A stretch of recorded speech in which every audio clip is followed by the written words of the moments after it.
പെരിന്തൽമണ്ണ നഗരസഭയുടെ ഏറ്റവും പ്രധാനപ്പെട്ട ബൈപ്പാസായിട്ടുള്ള ജയൻ റോഡ് നവീകരിക്കുന്നതിന് വേണ്ടി 1 കോടി രൂപ ഏകദേശം വരുമെന്നാണ് നമ്മൾ കണക്കൂട്ടുന്നത്.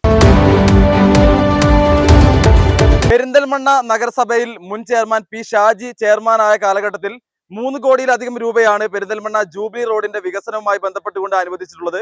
മികച്ച രീതിയിൽ തന്നെ നിർമ്മാണ പ്രവർത്തികൾ പുരോഗമിക്കുകയാണ് നിലവിലുള്ള സാഹചര്യത്തിൽ. തുടർന്ന് വന്ന ഭരണസമിതിയുടെ ബജറ്റിൽ വലിയ രീതിയിലുള്ള അവഗണനയാണ് ഈ റോഡുമായി ബന്ധപ്പെട്ടുകൊണ്ട് നടന്നിട്ടുള്ളത്.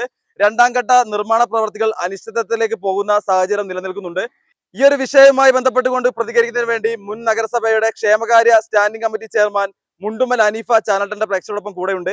എന്തായാലും വലിയ രീതിയിലുള്ള ഒരു അവഗണനയാണ് ഈ റോഡുമായി ബന്ധപ്പെട്ടുകൊണ്ട് നിലവിലുള്ള ബജറ്റിലുള്ളത്. യാതൊരുവിധ ഫണ്ടും ഇതിൽ മാറ്റിവെക്കാത്ത ഒരു സാഹചര്യം കൂടി ഉണ്ടല്ലോ. എങ്ങനെയാണ് താങ്കളുടെ പ്രതികരണം?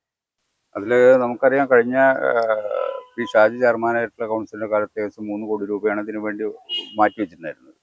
അതിന്റെ തുടർ പ്രവർത്തനം നമ്മുടെ ഉദ്ദേശിച്ചിരുന്നത് ഈ അടുത്ത പദ്ധതിയിൽ ബാക്കി 1 കോടി രൂപയും കൂടി വെച്ചാൽ ബാക്കിയുള്ള ഭാഗത്തും കൂടി ബിറ്റുമിനിയസ് കോൺക്രീറ്റ് എന്നുള്ള പ്രവൃത്തി കൂടി പൂർത്തീകരിച്ചാൽ നമ്മൾ റോഡ് നല്ല രീതിയിലാക്കുമായിരുന്നു. പക്ഷെ അതിലേക്കുള്ള ഒരു നീക്കവും നടക്കുന്നില്ല എന്നതാണ് ഓഫീസുമായി ബന്ധപ്പെട്ട് നമുക്ക് അറിയാൻ കഴിഞ്ഞത്. അതേ സമയത്ത് വേറൊരു വിഷയം കൂടി ഉണ്ട്. നമ്മൾ ഈ ബജറ്റ് സ്പീച്ച് ഞാൻ കാണാനിടയായി. അതിനകത്ത് പറയുന്നുണ്ട് 7 കോടി രൂപ നമ്മുടെ ഐഷ കോംപ്ലക്സ് മുതൽ ചില്ലീസ് ജംഗ്ഷൻ വരെയുള്ള ബൈപ്പാസ് റോഡ് നവീകരണത്തിന് വേണ്ടി 7 കോടി രൂപ MLA MP ഫണ്ടുകൾ സംയോജിപ്പിച്ചുകൊണ്ട് നടപ്പാക്കുമെന്ന് പറയുന്നുണ്ട്. പക്ഷെ അത് യഥാർത്ഥത്തിൽ പെരുന്തൽമണ്ണ നഗരസഭയുടെ റോഡല്ല.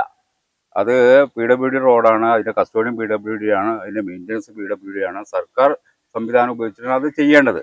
നഗരസഭയുടെ തന്നെ ഒട്ടേറെ റോഡുകൾ വികസനം മുടങ്ങിക്കിടക്കുന്ന സാഹചര്യമുണ്ട്. അപ്പോൾ അവരോട് വളരെ സ്നേഹത്തിൻ്റെ ഭാഷയിൽ പറയാനുള്ളത്, നമ്മുടെ സ്ഥലം നന്നാക്കിയിട്ട് പോരെ ബാക്കിയുള്ള സ്ഥലത്തേക്ക് കടന്നു കയറാൻ എന്നുള്ളതാണ് എനിക്ക് അഭ്യർത്ഥിക്കാനുള്ളത്. പെരിന്തൽമണ്ണ നഗരസഭയുടെ ഏറ്റവും പ്രധാനപ്പെട്ട ബൈപ്പാസായിട്ടുള്ള ജയൻ റോഡ് നവീകരിക്കുന്നതിന് വേണ്ടി 1 കോടി രൂപ ഏകദേശം വരുമെന്നാണ് നമ്മൾ കണക്കൂട്ടുന്നത്.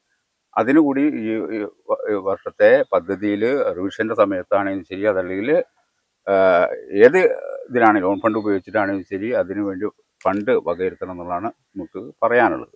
നഗരസഭയുടെ സ്വന്തം റോഡായ ജയൻ റോഡ് ഉൾപ്പെടെയുള്ള ബൈപ്പാസുകൾ ഏറ്റെടുത്തതിന് ശേഷം മാത്രം മതി PW റോഡുകളുടെ വികസനം എന്നാണ് അദ്ദേഹം പറഞ്ഞു വെക്കുന്നത്. പെരിന്തൽമണ്ണയിൽ നിന്നും ക്യാമറമാൻ KT പ്രമോദിനൊപ്പം Ajnas Koodaranji, channel 10 Perinthalmanna. UGS gold loan വാർഷിക പലിശ 4% മാത്രം.